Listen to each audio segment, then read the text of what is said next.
Okay, hi everybody, and welcome. I think it's to our 138th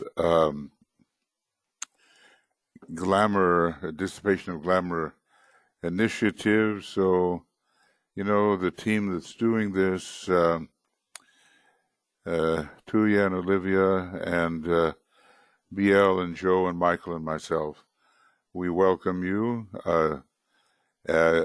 I wish I had a little better news, but I seem to have lost an important document here that had a lot of the the big document had a lot of the history that may have been needed, but it's all on the videos anyway. So, and BL is giving me a hand with that. So, just when you're substituting one document for another, I'm talking to myself now, pay attention. Otherwise, you may knock out quite a few kilobytes and have something very different from where you started. Well, okay, glamour. The farther you get into it, the more you realize that the thinking and feeling process, the kind of kama manas that's going on, is very, very distorting and is leading people passionately in wrong directions. Now, by the way, I hope that this time my image and the image on the screen does not freeze. That happened at one of our recent webinars, and excuse me, I think it was because I was trying to do too many things at the same time, upload some heavy files while working with broadcasting this webinar. So I hope, just let me know if that happens. And if you get a strange video that has the same screen entirely, but the voice in the background, you'll know that that's the one, and unfortunately that's all that I have, but still I think that you'll be able to gather from it what is needed. Oh, by the way, I've also put, we're going to right away, after this particular webinar, get into another. And so I'm going to stop this webinar at about 7:45 GMT, and then at 8 o'clock in the morning GMT, no, at night rather, then going to go into the cosmic fire in depth. So some of you perhaps will attend both. I realize that, I'm asking about 4 hours from you, but we'll, do your best, and they will be available on Makara. Well, DK is dealing with a difficult subject. It's rather hard to see, especially when we're the victim of it. We went through the 7 types of glamours earlier, right around page 122, right in there. And all of us have something, And if it wouldn't be listed by him right there, it would be given to us if he were to write a letter to us, and probably in the future that is what will happen.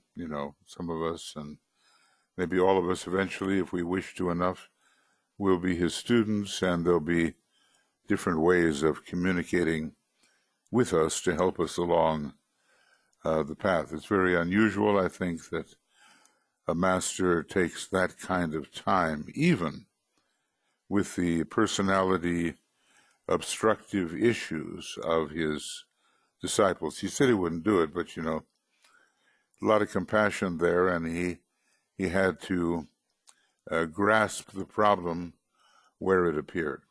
Now, before we finished last time, we talked about partiality. Oh, by the way, there's quite a few of you here today. Anyway, Yeah, just to say hello, Alex and Anna and Annette and Ario and Barbara and Britta and Carl and Catherine and Deborah and Heike and Jan.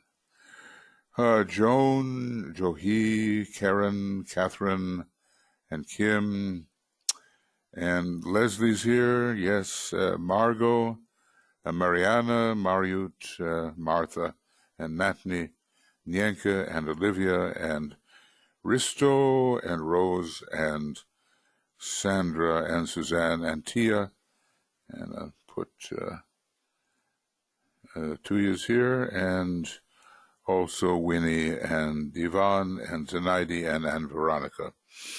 So thank you very much for your attendance. I always like to say hello if possible, and BL and Michael Stacy are working here to keep us on the track. So anyway, we talked about partiality, and we talked about taking the part for the whole, and how this was so often a source of illusion. The exponent of a particular thought form, and we see it all the time, sees only this partial ideal, not even the idea itself, but just kind of a crystallization into a desirable pattern which he longs for emotionally. And this is kind of a kama-manasic illusion. There are other maybe higher illusions which are strictly mental, and just because we divorce ourselves from emotional reaction doesn't mean that we will have a perfect grasp of the truth. We may, with our concrete mind, in fact, cramp the original idea, misinterpret it extremely. But he sees only this partial ideal as the whole truth. Now, we know how often that is happening, and people argue theologically, let us say, about why this partiality must be the whole truth. And then the person who does this cannot grasp its social, planetary, and cosmic implications. He's just holding fast to that particular ideal which has become, which descended from the idea, and his security lies in holding fast to that. I was thinking when Giordano Bruno came along with cosmological theories about time and what it was that one was seeing, you know, when one looked at the starry vault, and whether the light was all from the same period of time. This was back, you know, around the year 1600, in which the Inquisition in Italy got rid of him. So he challenged the thinking of the very cramped, concrete-minded people in the church, and they couldn't abide his presence. He was not very tactful, you know. He was quite direct, quite critical of those who couldn't see the larger picture, and the cosmic implications in his case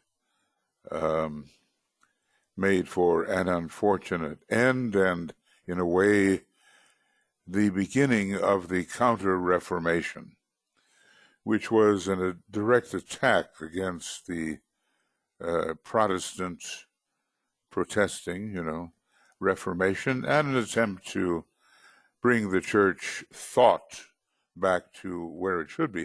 I remember when I was growing up, I had Catholic friends, and they, you know, used to say, well, look, we can't read that. That's on the proscribed list. In other words, the Pope and the powers that be in the church had decided, okay, this is too dangerous for the people, you know, the ignorant people, right, to read, and so it was banned. Well, things have come a long way since then, but just to think about the will to control the thought of others and not leave that thought in freedom. That's certainly a great illusion, and it's a kind of act which creates even more illusion, because then free discussion and clarification and the coming to understanding cannot be approached. So we're coming to a time when more and more of humanity should be experiencing freedom of mind, but we're also experiencing counterforces which want to take us back to the bad old ways, and always on the threshold of a new possibility of greater light. The darkness rears its ugly head. So anyway, we went on and said that where there's the real grasp of the whole idea, which is rare, there can be no illusion, and the idea is much bigger than the idealists. And humility, that adjusted sense of right proportion, saves the humble person from narrowness and therefore from misinterpretation of the idea, the narrowing down of the idea, and proportional understanding and perception is very, very useful. So if we are proud and we attack the ageless wisdom, overcome by our own excellence and fitness for it and so forth, prideful reactions, we will certainly fall, because no pride can understand what is being offered in a very wide sense. So, instead of having all these fanatics, maybe we've all been that at times, and maybe we have a wave of fanaticism now and then, I certainly do, vague idealists and sadistic enforcers of the idea as grasped. It's grasped as an ideal, and right there you get into the inquisitory process, both in Spain and Italy. And if you think about it, those two nations, they both have the sixth ray soul, and they both have a very strong Sagittarius. Well, I think Italy, am I correct here? I think Italy has the Leo soul and the Sagittarius personality, something like that. And Spain has the Sagittarius soul and the Capricorn. It's even worse, it's really tough. The Capricorn personality, and they both have the sixth ray soul, and from those two countries in the modern Western world came the most sadistic enforcers of the idea as grasped. It's a terrible thing to have wandered into, and of course people felt so very self-righteous about it. I'm sure a lot of us have had experience with that type of thinking and with the action that came from it, and with maybe unhappy results at that time. At one pointed and narrow men and women seeking to express their interpretation of God's idea, and limited, cramped visionaries. Well, that's not a very pretty picture, is it, of what can happen when you take the ideal for the true idea. The idea is bigger. That's the whole thing.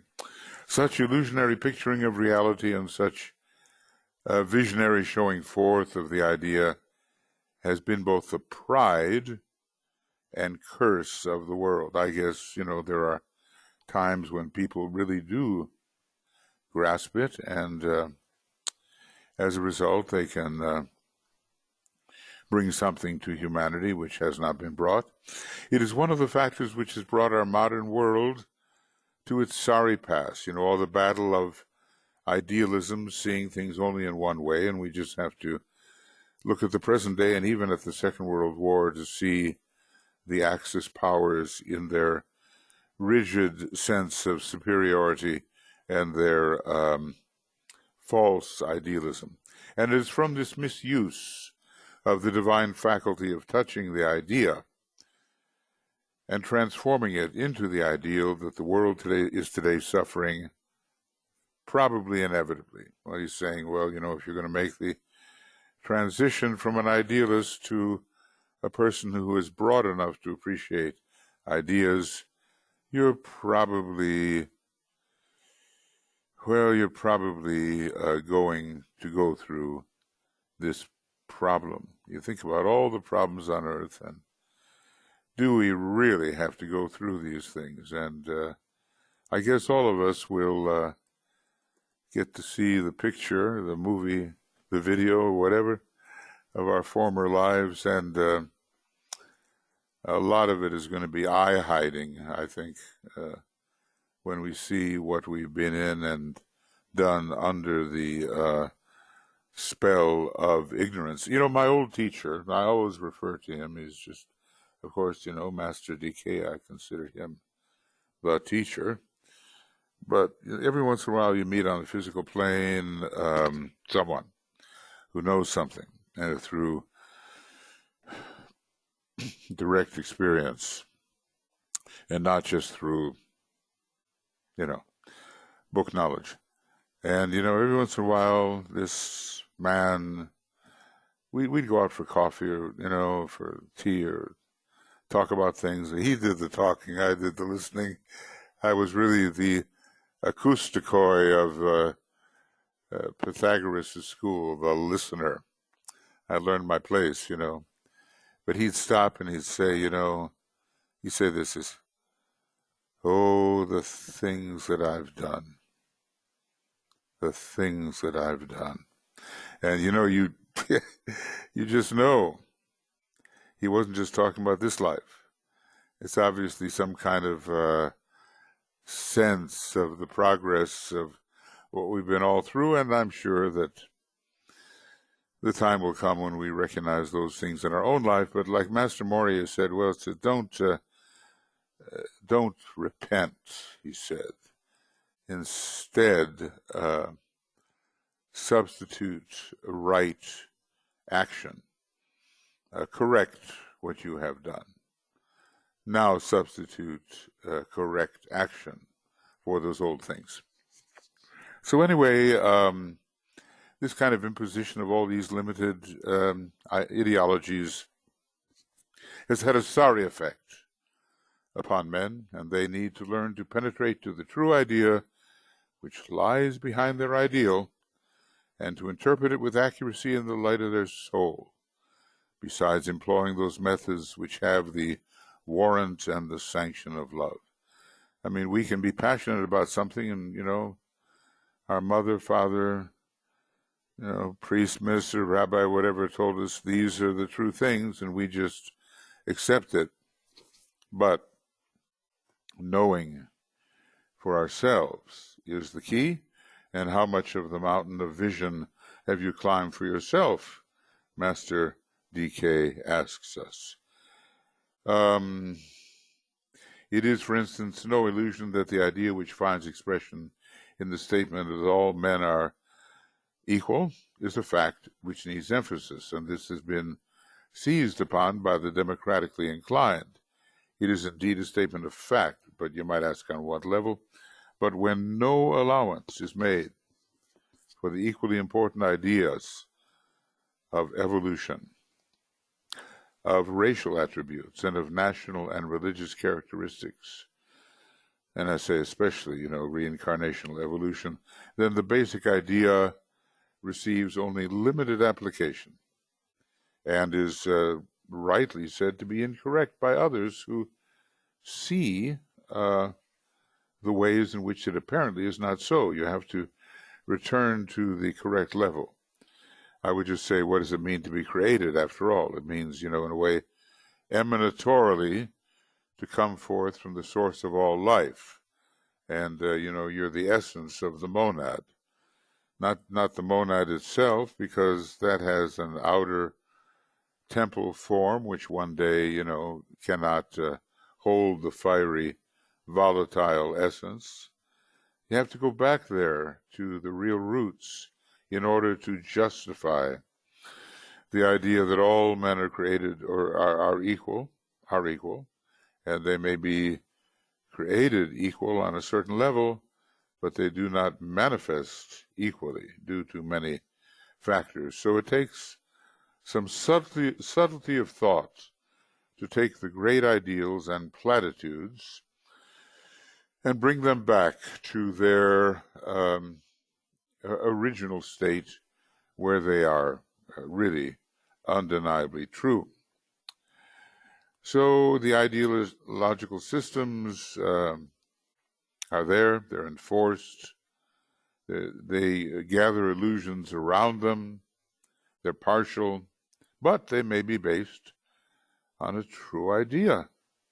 Each and all, they are based, apparently the Tibetan is saying, on a true idea. An idea, after all, is a being. Each one of us, if you stop to think about it, each one of us is really an idea. I know that seems a strange thing because we usually think that this is strictly a mental thing. An idea is a mental thing, but it's much more than that. It's a being incorporeal. Well, we are all incorporeal beings, ultimately, in essence, in our isness, without body, and one day, and in many circumstances, we express through different forms, but that doesn't stop us from being inherently and on the very higher planes ideas. So the Christ consciousness is to be the goal of the human family, but it can't be an authoritative, enforced thing, where basically people who are, motivated by sadistic incentive enter into a kind of attitude that has no truth in it and defiles the right practice of right human relations. Now, a lot of people that are in the religious fields, they haven't come to think about these things yet. It's just a question of I am this, I believe this, I get saved and you don't, I'm in paradise and you're not. It's so dualistic. We have to find a way to esoterically and in our conversation combat that dualism. I've had a lot of experience trying to do that, and it's a tough nut, let me tell you. I used to, in my early days, seek out the company of very fundamentalistic ministers. And I used to carry my message, which is pretty much, I was just as fundamental as they were. But I used to carry my message from the Ageless Wisdom and from Master DK, and I guess the best you could say is that under the right circumstances, they were polite. Well, this battle has to be won, and science is going to help us do it. We get a little bit of review there. I'm not going to go too far because a person talked to me last time and said, "Well, look, I really want to." We had to cut the meditation short in order to do this properly. I can't remember whether we did, maybe we did, but we'll make sure we don't. Okay. Now we go on, and he says, I cite these two illustrations out of many possible ones so that you may realize how illusions come, how they develop, and how they must eventually disappear. Well, how would you, first, once you detect your illusions, how would you have them disappear?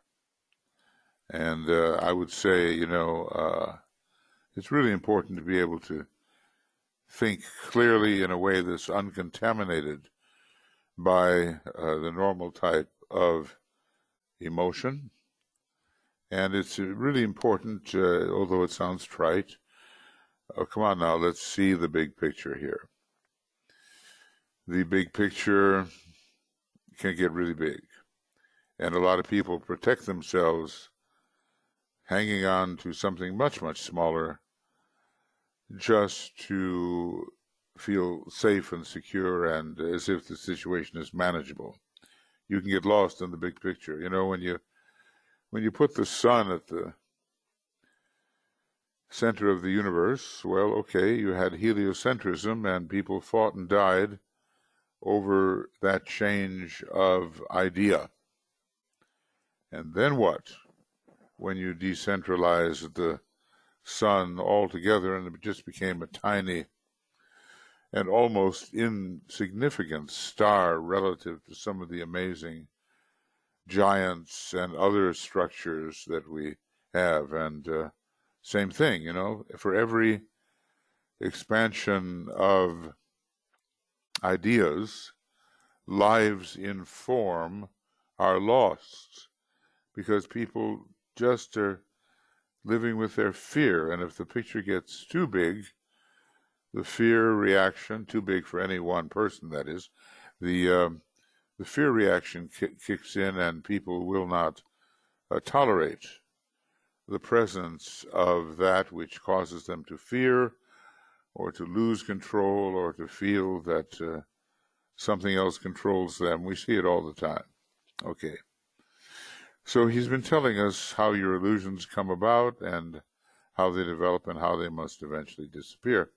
Thus, you can achieve some standard of comparison whereby to grasp the relative value of the true and the false. Now, you'd think that at the age that we are, many of us, we would know the difference between what is true and what is false, but the conditioning we have received has sometimes been a great block to that type of discrimination. And when the archetypes begin to appear, as they do, under Uranus, let us say, and some other planets, then the conditioning is blasted away. And you have a war, or you have a mental psychological battle about what is true. But the Uranian archetype descends and takes the rigidities of Saturn away, and you're living with something that's much closer to the truth. So I said the other day, and I think maybe to this group, I don't know, but that Master Moria says that all of Armageddon is simply a battle between Uranus and Saturn. Saturn ruling the lower three subplanes of the systemic physical plane, and Uranus ruling the higher four or etheric subplanes. To take that first initiation, man has to begin to leave behind his normally instinctual nature and bring into his etheric body the higher energies. And that's what we have to do for ourselves, and that's what we have to teach others to do. It will be, let's see, so this, thus you can achieve some standard of comparison to grasp the true and false of the immediately temporal and the basic eternality of the real. The real is not external, essentially. It is more eternal, and it depends on, do we mean cyclically eternal or do we mean ongoingly eternal? The one great being is uninterruptedly eternal, and other lesser but still very high states are cyclically eternal, like Maya, for instance. I mean, Shankara said most mysterious is Maya, and forever. Well, but of course, Maya cannot exist within absoluteness. So that Shankara's forever with respect to Maya, if he ascribed to the Vedic doctrine of the appearing and disappearing universe, it would have been a cyclic forever rather than an absolutely continuous foreverness. It will therefore be apparent to you that the lower or concrete levels of the mental plane will have acquired or accumulated down the ages a vast number of ideas, or, I almost really want to call them, thoughts, thoughts rather than ideas in the purer sense that Master D.K. defines them. Anyway, a vast number of ideas or thoughts which have been formulated as ideals, clothed in mental matter. These impulses from above, they are built into some kind of thought form, nourished by the vitality of those who have recognized as much of the truth of the idea as they are capable of expressing, and who have given to these ideals the emphasis of their thought form making faculty and their directed attention, which necessarily implies the energizing of the limited, formulated ideal, because, as you know, energy follows thought. So let's just say, what can we say, that people with partial vision energize thoughts which are partial in relation to the whole.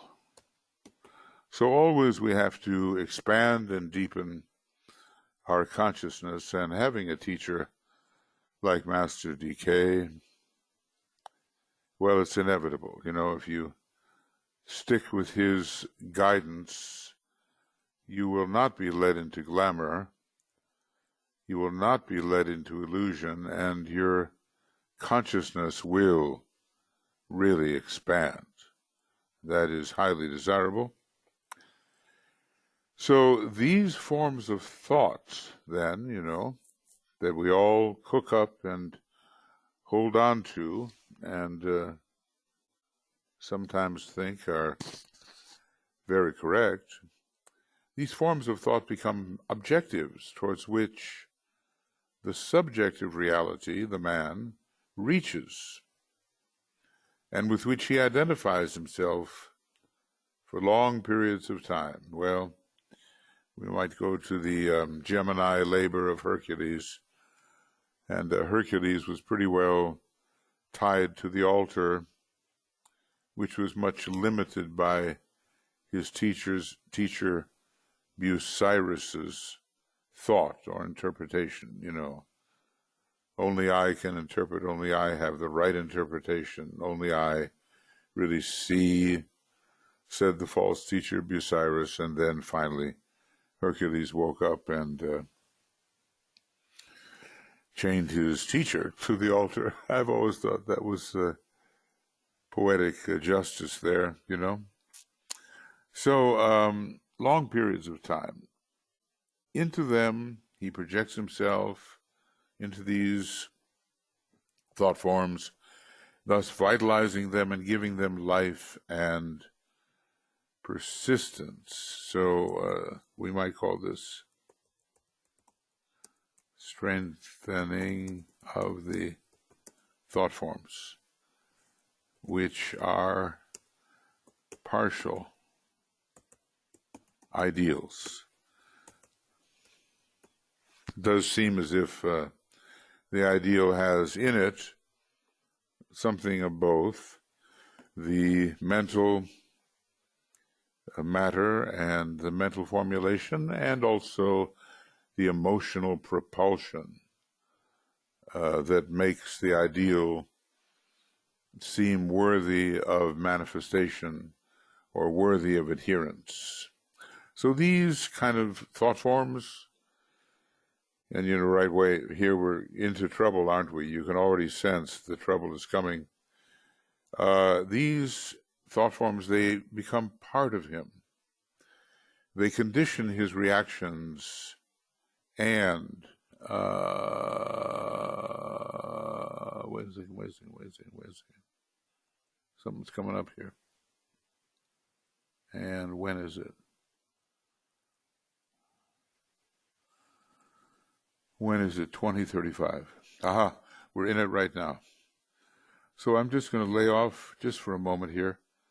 And Olivia is telling us about this global minute of silence. So it's happening right now in spiritual energy, many thousands. No, Looks Michael, it's the 21st. Oh, thank you. But I put the information in the box, and then she'll talk to you about it when you're finished with your stuff. Okay. Very good. Sorry, Very didn't good. mean to distract you. No, that's okay. I'm undistractable, which is the only reason that I erased a much-needed document while being off in La La Land somewhere here. Okay. All right. Thank you, Biel.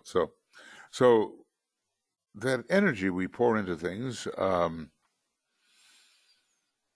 it strengthens these thought forms. He has identified with them for long periods of time, and that makes things pretty solid. And into them he projects himself, thus vitalizing these thought forms, whether they're true or not, and giving them life and persistence. Well, I'm sure we all carry these with us, don't we? They become part of him. They condition his reactions and activities. They feed his desire nature and consequently assume undue importance. Well, you can imagine the nationals of any countries engaged in war, such as in the Second World War. Many people in the belligerent nations and those that were attacked and so forth, but especially in the belligerent nations, holding on to certain thought forms which they all share, and mainly thought forms about their own somehow superiority based on a kind of a nostalgic view of history. The great Teuton of 250,000 years ago, sort of the occult basis of all of that German Romanticism and the great Roman Empire and the great samurai warriors and all that. There may have been greatness there at the time, but, what do we learn about evil is it's that which, the good, which should have been outlived. Okay. So anyway, these things become part of him. They condition his reactions and activities. They feed his desire nature and consequently assume undue importance, creating a barrier of varying density according to the extent of the identification. It's possible to identify wrongly too. We've been having a kind of a webinar class where we talk about identifying as the very highest spiritual beings and states. But it's also possible to get into a psychological state where the only cure is to disidentify from that with which one has identified and do it as rapidly and cleanly as possible. So anyway, they create a barrier between man in incarnation and the reality which is his true being. A lot of people, it's not just that they're ignoring the soul, they've built up a barrier which makes it very hard for the soul energy to come through. And then you have to pause in your own life and ask, under what circumstances does that which is recognizable as soul really come through? And under what circumstances does it not?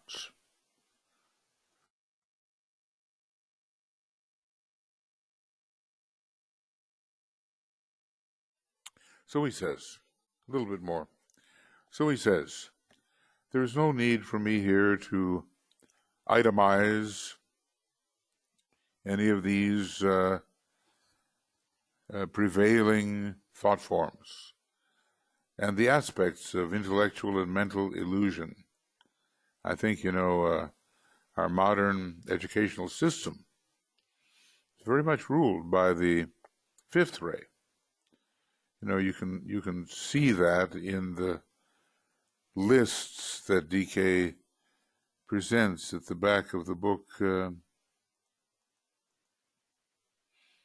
Esoteric Psychology 1. And if I do a quick find here, then all the better, and if not, I'll just leave it alone. Whoops, and I didn't do a quick find, did I? Okay. So basically, browse and Esoteric Psychology Volume 1, and let's just see if at the end of the book there's something like that. Somewhere here it tells you about the different methods of teaching, and I'm not sure that I'm going to find it. Oh, it gives amazing stuff in this index, really, really, really, really good, and to be reviewed.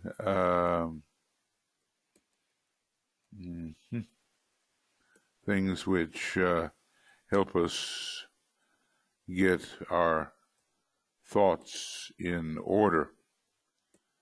And I think that somehow what I'm looking for is, let's see, if I look up something like that, there it is. Oh, okay. So notice that the lower expression of the fifth ray, in terms of the teaching aspect, is the modern educational systems and mental science. And the higher aspect of the teaching, maybe surprisingly, is the science of the soul, esoteric psychology. And especially if the second ray is combined with it, you can get a very, very fine esoteric psychologist. But fifth ray is involved there. But notice, the lower expression has a lot to do with the modern educational systems. And in those, as valuable as they are, there is a lot of illusion. I remember sort of going back to school, and I had been educated in the field of music and musical performance and opera and all that. And I began to move more and more towards the soul ray, second ray, more into psychology. And I remember going into, take some classes having to do with psychology, and I was just, appalled. It's okay, but how the teaching was done compared to how Master DK teaches. It was really, really concrete and really filled with a great deal, I thought, of illusion, but it went far enough, for some folks. But it was intellectual, and it was had many mental illusions, I felt. But what are you going to do? You can't have everybody at the same stage of evolution at the same time. It's a graded hierarchy. So he's not going to itemize the prevailing thought forms and aspects of intellectual and mental illusion. I would not have you think for a moment that the embodied idea, which we call an ideal, is in itself an illusion. Now, this is interesting, okay? Let's see what he's going to say here. I would not have you think for a moment that the embodied idea, we do have to embody ideas in a way that's the whole, you might say, the white magical process is all about the skillful scientific embodiment of a rather high idea on the physical plane. It only becomes so. It only becomes illusory when it is regarded as an end in itself instead of being what it essentially is, a means to an end. So think about that for a moment. That the embodied idea becomes, when it becomes a means, oh, that's too dark. That's too dark. Okay, let's see if this, no. There you go, getting caught, you know. All right, that's good enough. It only becomes so when it is regarded as an end in itself, of instead of being what it essentially is, a means to an end. An ideal, let me just get rid of this little pen, which, okay. An ideal rightly grasped and used provides a temporary aid towards the attainment of immediate and imminent reality, which is the goal of the man or the race at any particular time to reach. So the ideal, we might say, can be a springboard. When its limitations are understood.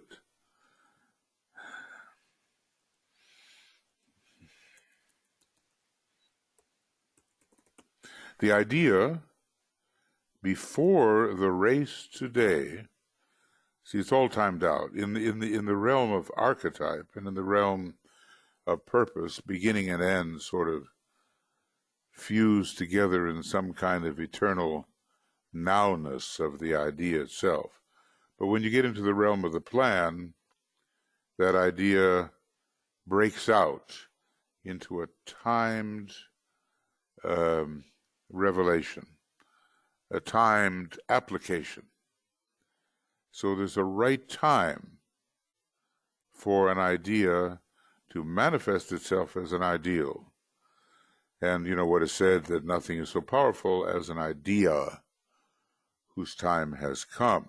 And all of that is part of the divine plan, but not so much part of the divine purpose, which is much more synthetic. The idea before the race today is the reestablishing upon a higher turn of the spiral of the spiritual relationship which characterized the race in its child's state, in its primitive condition. There was Blavatsky said there was a lot of trust, and the newly made human being, new member of that root race, somehow had great devotion to the presence of the angel that the early man could sense. So let's read that again, get it clear. The idea before the race today is the reestablishing upon a higher turn of the spiral of that spiritual relationship which characterized the race in its child state, in its primitive condition. Notice it was spiritual. It descended into emotionality and into strict intellectuality, both of which were needed, and then is returning to the spiritual state plus the gain of those other abilities. Then, under the wise guidance and the paternalistic attitude of the hierarchy and the initiate priests of the time, some of whom were actually solar angels who had, at great sacrifice, I'm sure, taken up again those huge bodies of clay, tabernacles of clay, as they called them.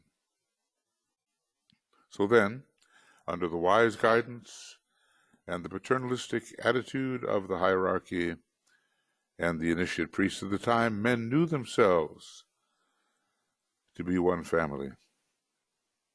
It's hard to believe, isn't it? When you look at all the division now that's come as a result of the cultivated mind and the emphasized personality. Men knew themselves to be one family, a family of brothers, and achieved this through a feeling and a developed sensuous perception. Maybe not so much through the realm of thought, which had not yet been developed to that point. Today, under the name of brotherhood, the same idea is seeking mental form and the establishment of a renewed spiritual relationship. The idea, through training in right relations, the ideal. This is the immediate goal of humanity. Oh, well, we can't let that go by, can we? It's just too important when he really gives you what's going on. We're returning, but far better equipped than in the old days, and we have a lot to get over because there are obstructions in our nature, but we are returning to brotherhood. And so what I'm going to do is I'm going to say that is far enough for right now. And I, just hope I can find my lost document. All right. So, whatever page we're on here, looks like page 134. And here we are. So. Here we're on, we've done sort of 2 pages. That's pretty good. That's the way we've been doing things. In depth, hopefully. And let's just say that this is the end of this. And 134. And program 138, reading 78. And beginning again, we'll just have to see, because we have Finnish Independence Day on the 6th of December rather. So we'll have to see how we can possibly bring this to you. As a matter of fact, maybe we won't be able to. And actually, maybe this is the moment that I can say that in the lead up to the festival week of the new group of world servers, we will have to curtail the Ask program. Let's just say put it in suspension, because there are so many other things going on in December. Michael? Yes. I believe the latest notice that I got on the Glamour webinar says this is going to be the final webinar for 2019, and the next Glamour webinar will be on 10 January 2020. Okay, someone must have done that, probably Chip. to you. So let's Okay. see, maybe resume in January. 10 January. Okay, 10 January, 10 January and 20. Boy, it's interesting to see that 20 now, isn't it? I hope it brings us the clear sight that we need. I trust that it will. So anyway, we have a lot of things going for you. We have the in Sagittarius, the full moon work and pre-full moon, and we have the sacred pentagram work,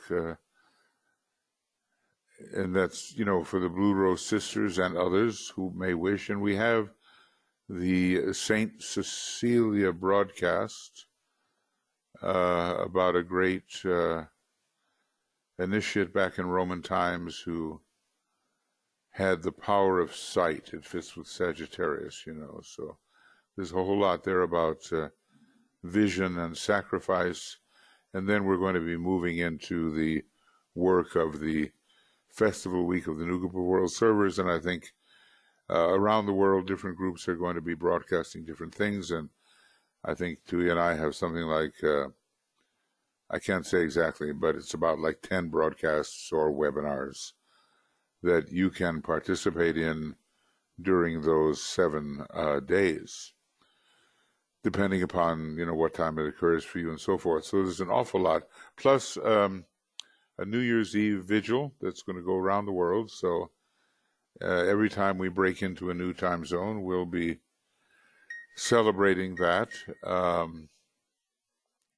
And then we'll, gradually get back to the more normal schedule. But to try to do everything we normally do in Ask, plus all of those additional things, probably would not be a wise thing, especially since it's such a family time for people, and they have so many home obligations around the Christmas time. The Festival Week of the New Group of World Servers does include our normal Christmas.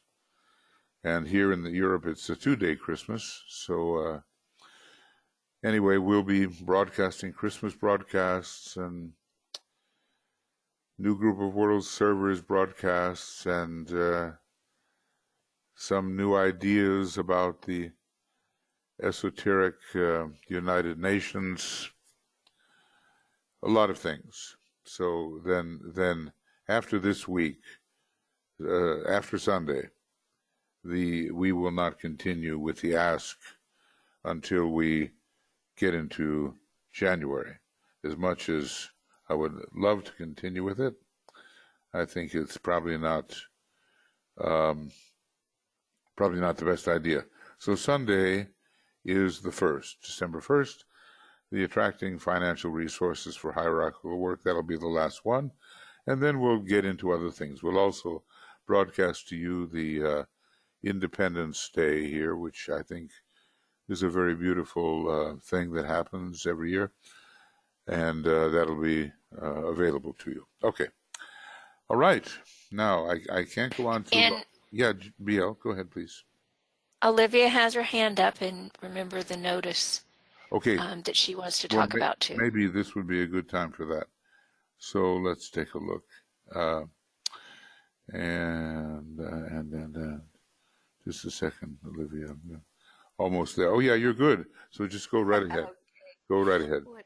Wonderful. Hello, everyone. So what we ended up with our glamour reading is really a great lead-in to this as we talk about the one humanity. So on December 21st at 9 p.m. GMT, this is going to be the time of a global minute of silence for everyone in the world to come together and participate in. It's part of the New Group of World Servers Festival Week activities. And at this time, when everyone can come together to bring in good spiritual energies for themselves and all people in the world to help create a better, more spiritual world for everyone.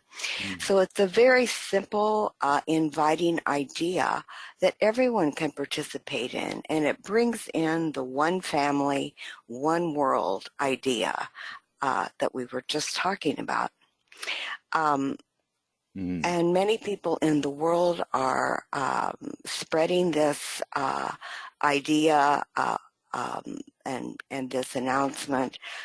Different groups, the Shift Network and Humanities Team that have great outreach to the awakening public, as well as many, many esotericists. And also, I was in Dharamsala last month. No, I guess it was this month. It was still in November. I'm not sure where I am. And I had a meeting with the Dalai Lama, and he gave his full support to this idea. You know, he loves the idea of the one world, we're all together, one family. So he gave this his full support. Anyway, to learn more about it, you can go to the link that BL posted, www.globalsilentminute.org. And one of the musical things Michael might like is that before we begin, everyone is invited to ring a bell or just imagine bells ringing all around the world at the same time. It's a great second ray symbol. You know, the Dorja and the bell, first ray and the second ray. So that's great, Olivia. And we'll, you know, that's coming in, let's see, 21st, right before we begin with the global week. Yeah. Right in it. At the solstice. Yeah, at the solstice. Yeah. So summer for those in the south, winter for those of us in the north. Okay. All right. Well, we'll keep that posted in what we're doing here.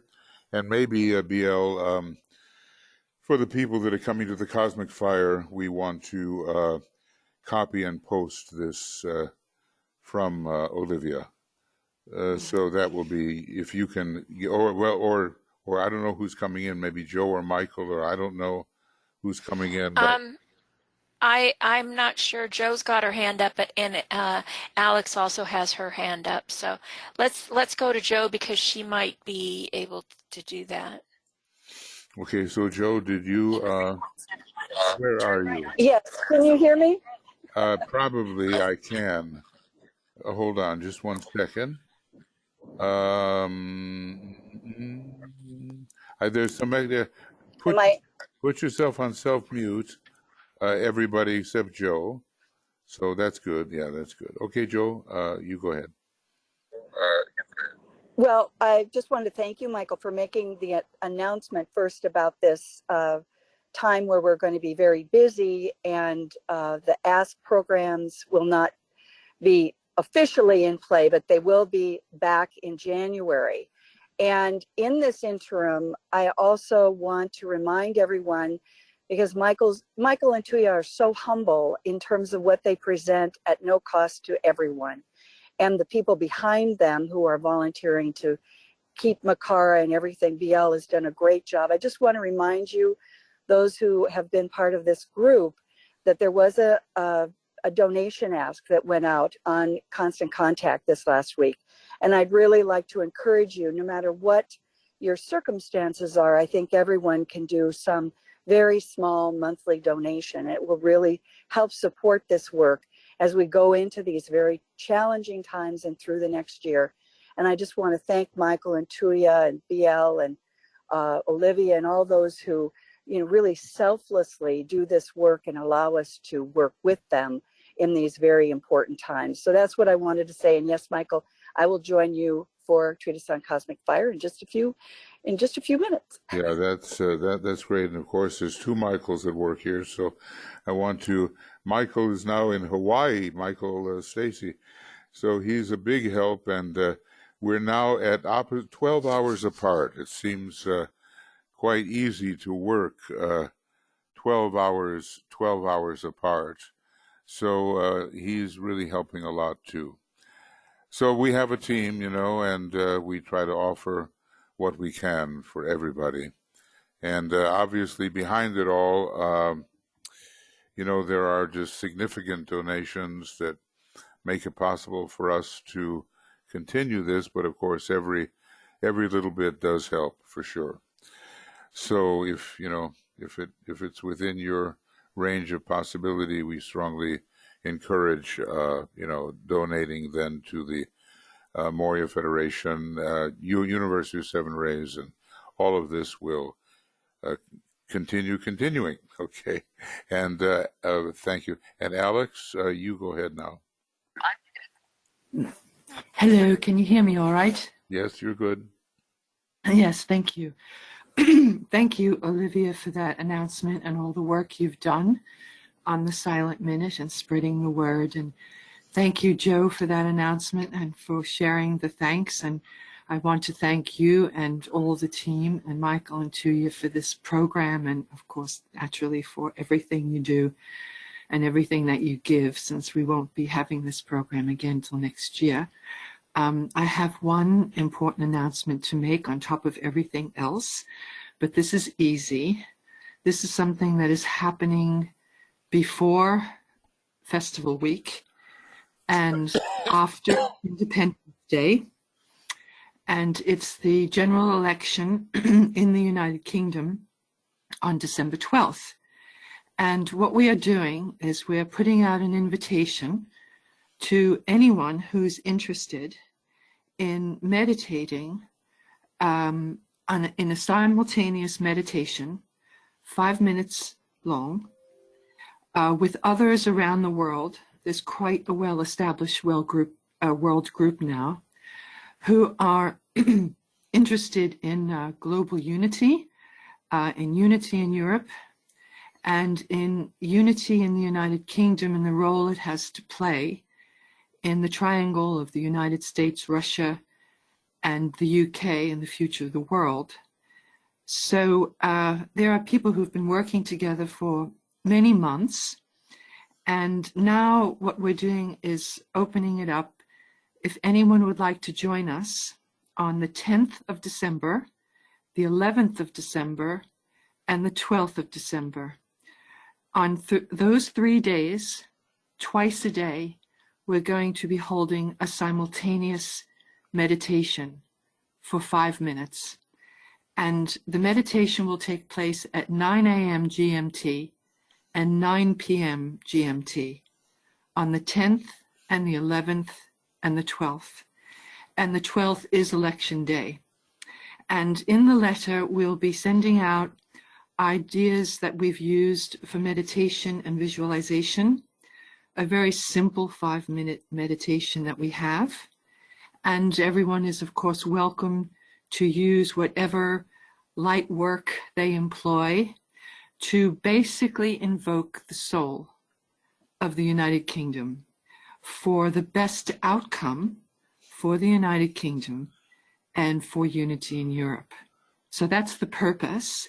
And if there's a lot of people here who are already on my newsletter list, but if you're not on that list and you would like to receive the invitation to meditate at any time of those 6 times, twice a day over 3 days, for 5 minutes, if you join even once, you'll be joining a world group that's been quite dedicated to this.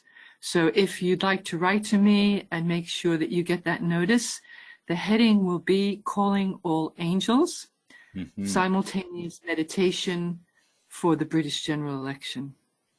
And so that will be what the email says if you want to read it and open it. And I think my email is showing there somewhere if people would like to know more about it. Excellent. And thank you, Michael, to you for joining us. I'll be sending reminders. The 10th, the 11th, and the 12th of December. Mark our calendars, 9 a.m., 9 p.m. GMT, anytime. Great. I'm trying to take a look at the very beginning of this. Go ahead, dear. Go ahead. Yes, thank you. Thank you for everybody. Whoa. Alex and Joe and PL. Do you hear me? Yes, yes. Michael? Yes. Okay. You're really light, but we can hear you. Okay, is it better now? Yes. Thank you. Okay. So just for little note for the festival week and for this coming time, this event, and everything what you see is happening in the world at the same time. This is very crucial what Alex is talking about, the election in United Kingdom. Then also just a very interesting point.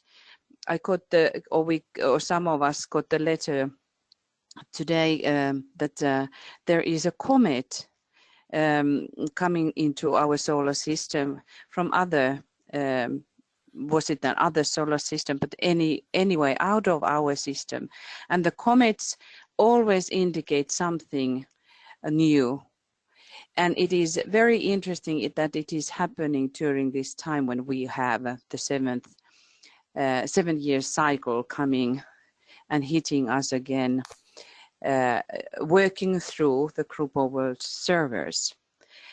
And if you have not been seeing this beautiful video presentation by Justin, and I don't recall all this group what was working, Lucy's Trust. It is called in YouTube 2019 World Servers Festival Week. Please go and look it, because it is talking about this background, about this silent minute, which is now longer than a minute, but anyway, silence. We are having that as a tool for working. So wherever you are now walking and having your meetings with your groups, or you don't have groups, but you are at home, please use the silence and as often we can, and align with the group, supporting this group to take a huge leap now. It's 7 years to the 25, and oh, I'm sorry, it's not even anymore 7 years, it is 6 years to 25. So it means that this group, us, has to make a big push in order to manifest the plan, and that the hierarchy can then use it and collect these experiences, what we have been going through in our incarnation, and then the new plan is going to be laid for humanity. But that's why, however we are doing, but let us really make a big push at the moment. Thank you, Julia. Thank you. By the way, I drew up here the Greenwich astrological chart for 9 a.m. on the 10th of December. And it's amazing that 0 degrees of Capricorn is rising. And Jupiter is right on the ascendant. So this is a lot of power to be used one way or another. And the meditation for the full moon on the 12th of December occurs actually before the election, of course, because it's very early. Well, this is Rahu and Lena, but it occurs at 5:12 and 8 seconds. So that's the full moon, and that will set up the election the best we can from our particular spiritual perspective. So there are some propitious signs for power and for the soul, and let's just do our very best. Okay, thank you, everybody. I don't really right now want to Frida has her hand up. I think she wants to continue with what Joe mentioned. I see. Okay, hold on just 1 second, please. Yeah, I mean, we have a lot to talk about, and maybe we shouldn't have 2 webinars in a row, you know.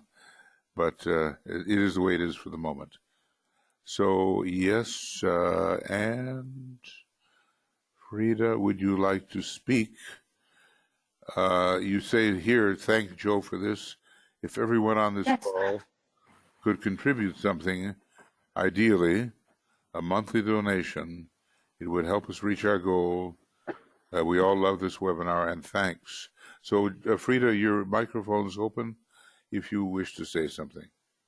Well, I thought Joe said it very well, and thank you, Joe. She basically said what I was going to say, so I thought I'd lowered my hand. But, you know, a group of us and some of us who are on the little team of fundraisers are on this webinar today, and we've been working fairly hard to try and, I think, solidify, stabilize, and strengthen the income for both the University of the Seven Rays and the Seven Ray Institute. What can I say but everything that Joe said? Please donate. We'd really appreciate it. Thanks so much. Thank you, Frida. Everybody's doing such a great job, and Frida's a wonderful fundraiser. She really has that Capricorn third ray thing going, so we're very grateful for the enthusiasm that you've been able to generate as you speak to people about the necessity. Thank you, Frida, and of course, thank you, Joe and Olivia, and all the people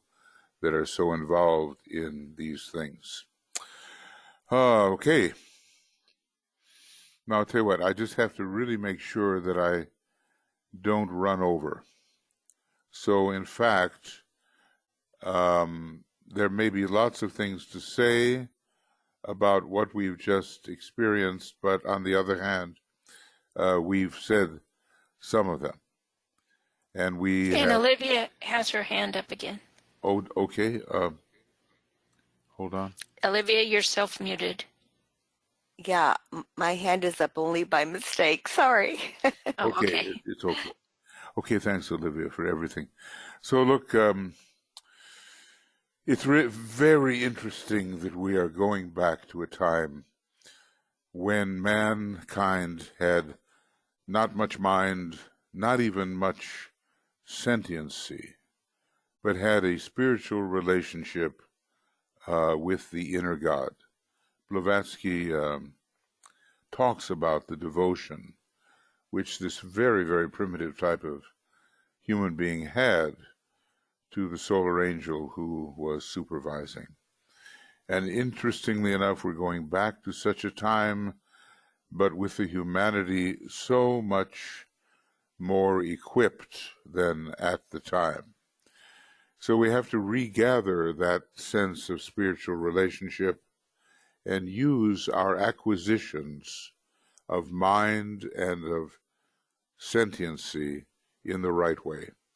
And we can do that, and we must do that. But it is a return.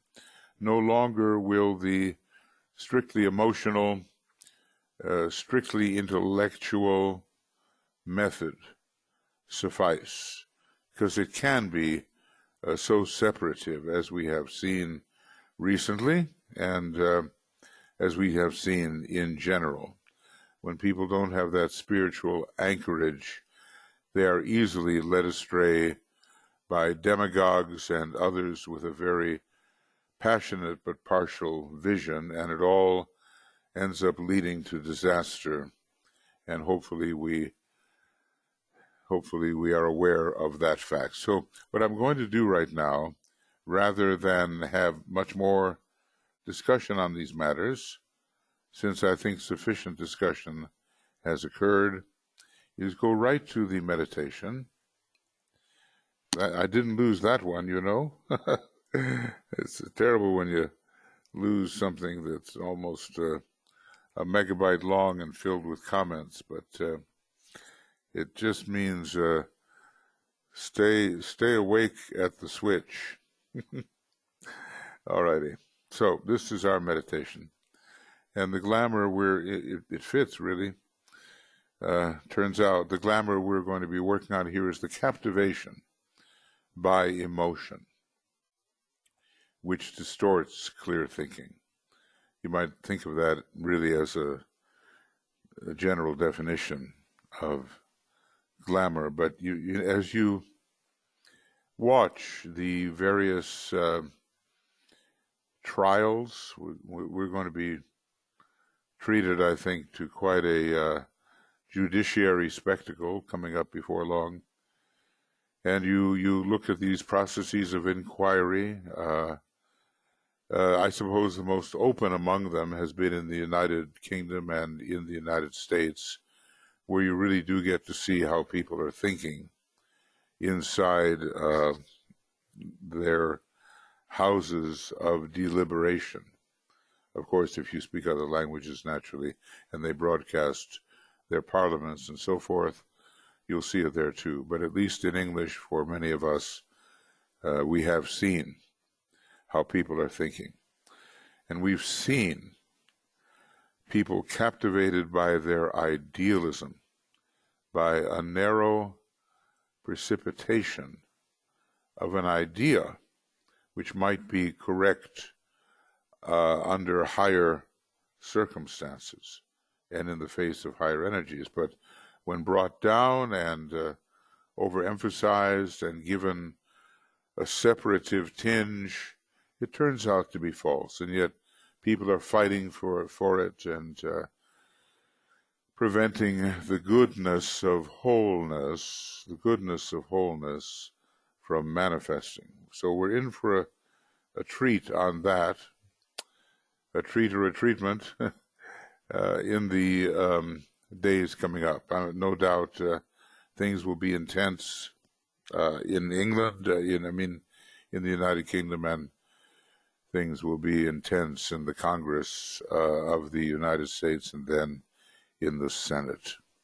So this will be our, all of these glamours, they are circling around the core of the inability to identify as a soul. They're circling around the core of identifying with one's emotions and with one's lower and limited thoughts. All of them are basically saying the same thing. You're something more than a personality. You're something more than your astral and lower mental tendencies. So let's try to find out what that more is and live according to it. Okay, so here we go. A little bit of silence then.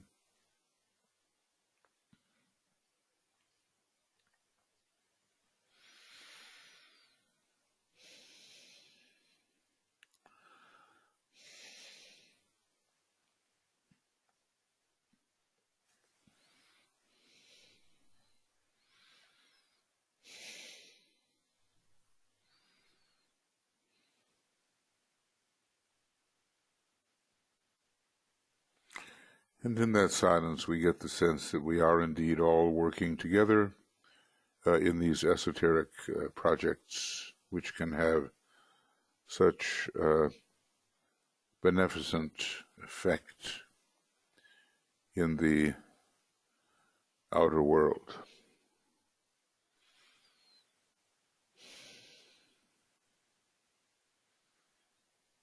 And we go through this protective stage because it's necessary, drawing a lighted cross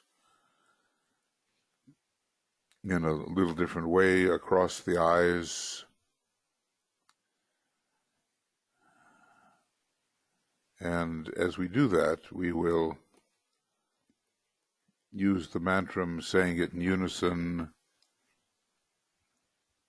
It's this, he calls it the cross of divinity. So, as a soul, I work in light, and darkness cannot touch me. I take my stand within the light, I work, and from that point, I never move.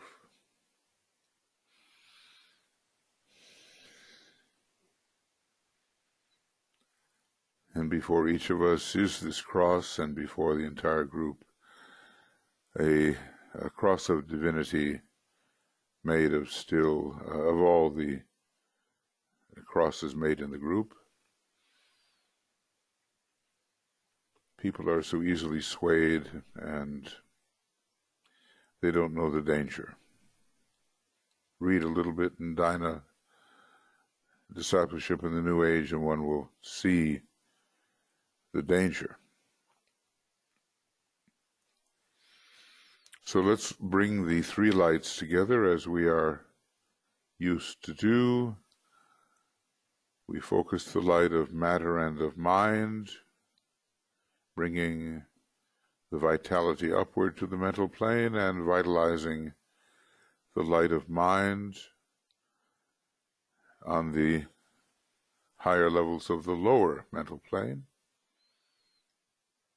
So reinforced mental process, vital mental process.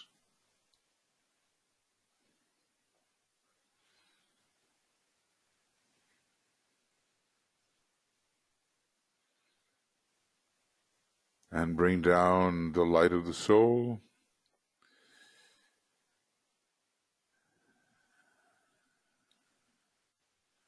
It's as if, hovering above the head.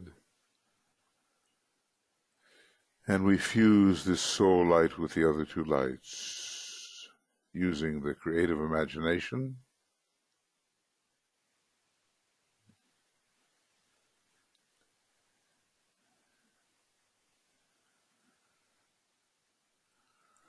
So we have the ability to think vitally and to see the unity of things.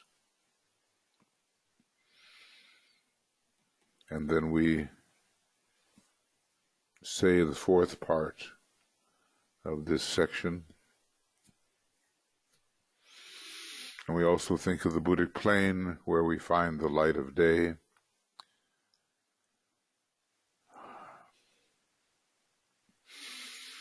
The light is one, and in that light we shall see light.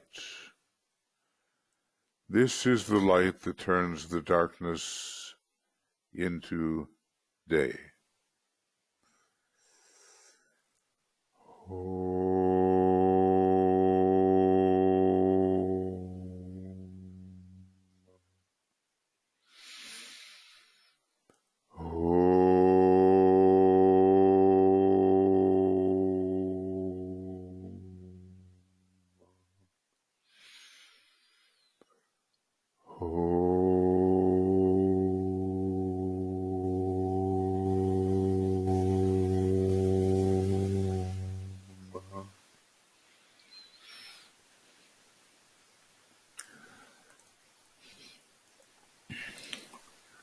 So we get ready to release our 3-in-1 light, or 3 as 1,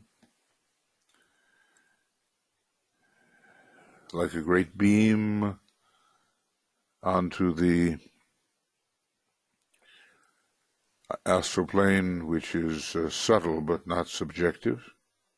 Subtle. The searchlight is going forth. The searchlight can find the glamours, and the searchlight is also a powerful weapon to dissipate the glamours that have been detected. And with this in mind, we use the formula. Radiance are we and power. We stand forever with our hands stretched out, linking the heavens and the earth, the inner world of meaning and the subtle world of glamour.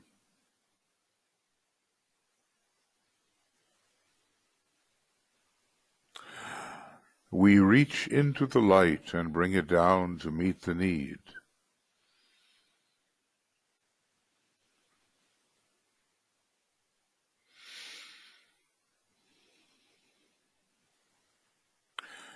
We reach into the silent place and bring from thence the gift of understanding. Thus with the light we work and turn the darkness into day. And we remember that Scorpio that rules the Buddhic plane of transcendental mind and pure reason is the light of day. The light of Scorpio is the light of day. And then we will strengthen the beam still more.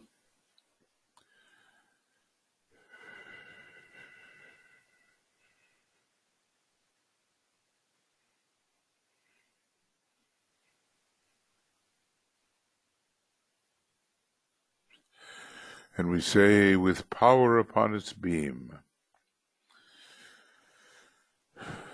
the light is focused on the goal. So spiritual will enters our beam. It's empowered, and the goal is the dissipation of glamours which have to do with emotional reaction overcoming the power of clear thought.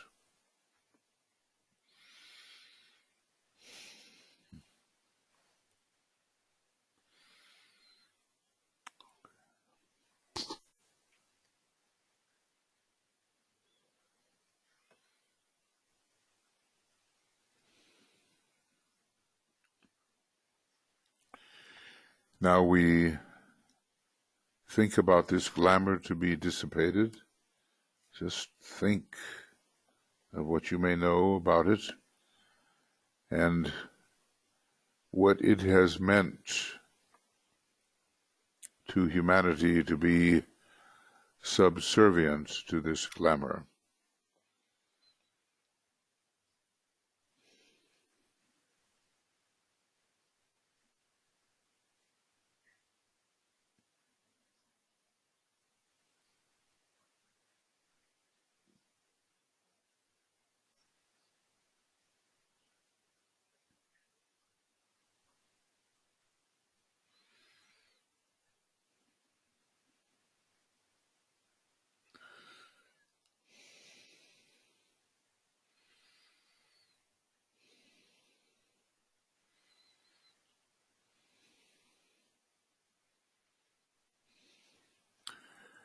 Everywhere there are solutions and better ways. If we can't see straight and our seeing is distorted, we will never find those solutions and better ways. Now, we'll use these words of power and then go into our own silence.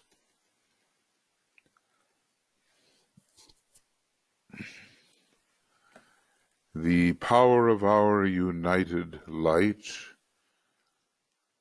prevents the appearance of the glamour of captivation by the emotions, distorting clear thinking.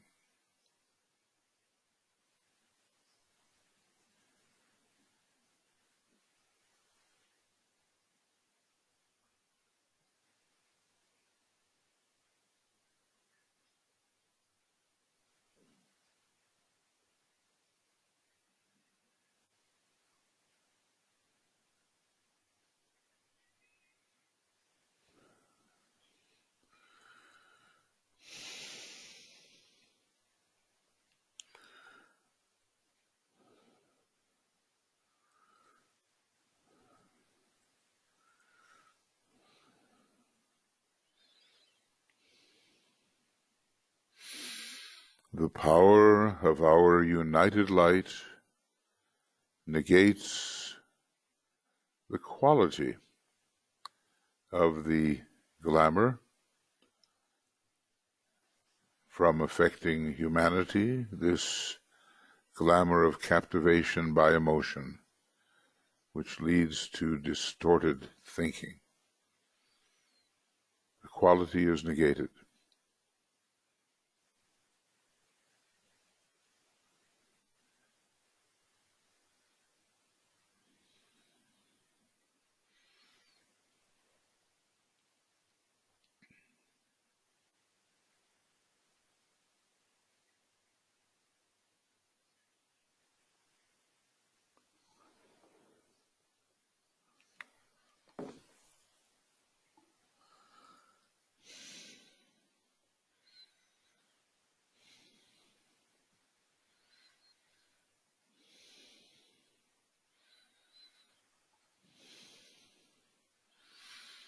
And the power of our united light destroys the life behind this glamour of captivation by emotion leading to distorted thinking.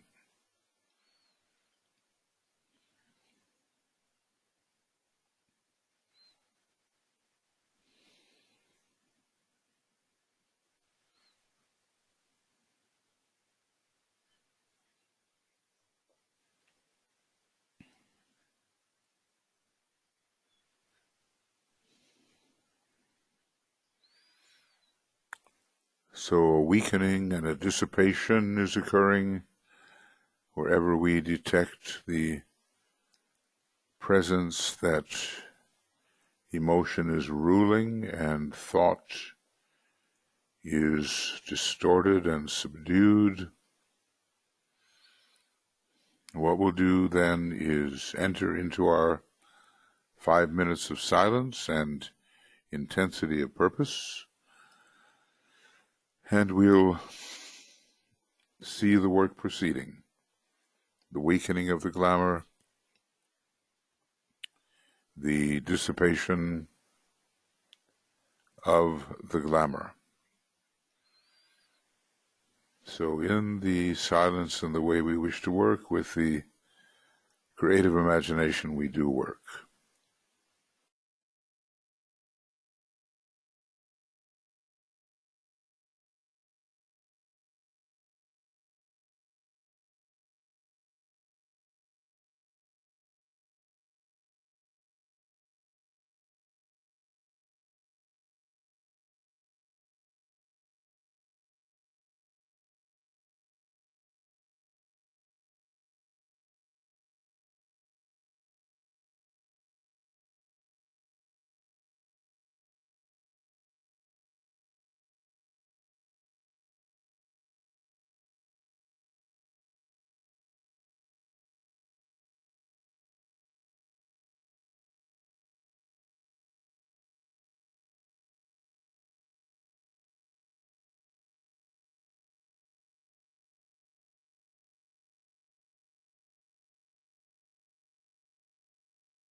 The sun, which is the symbol of luminosity and love and power, the sun shines over all that area on the astral plane which was befogged, beclouded, beglamored,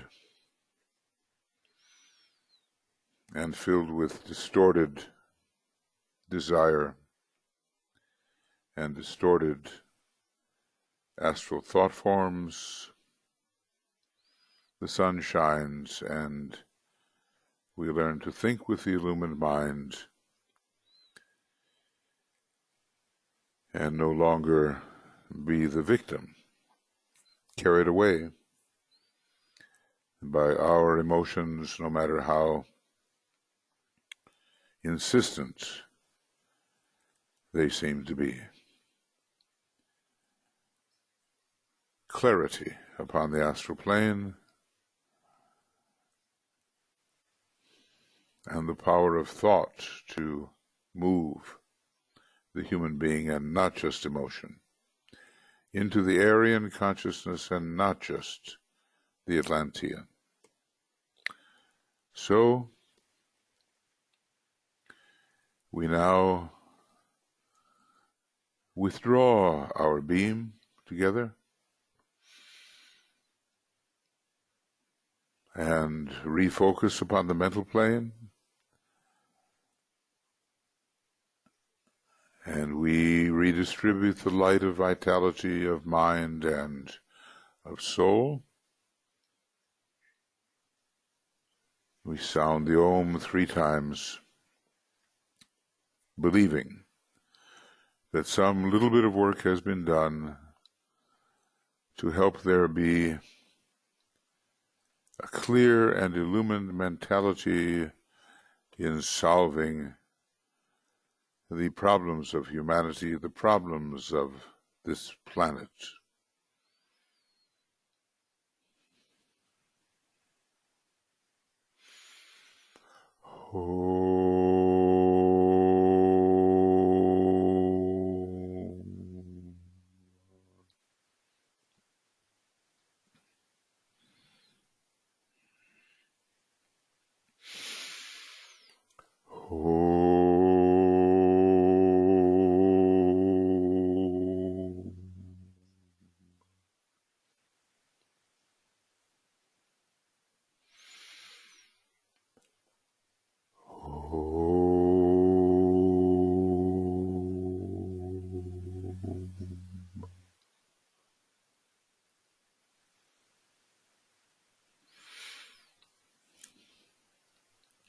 So, friends, we continue to work with our creative imagination.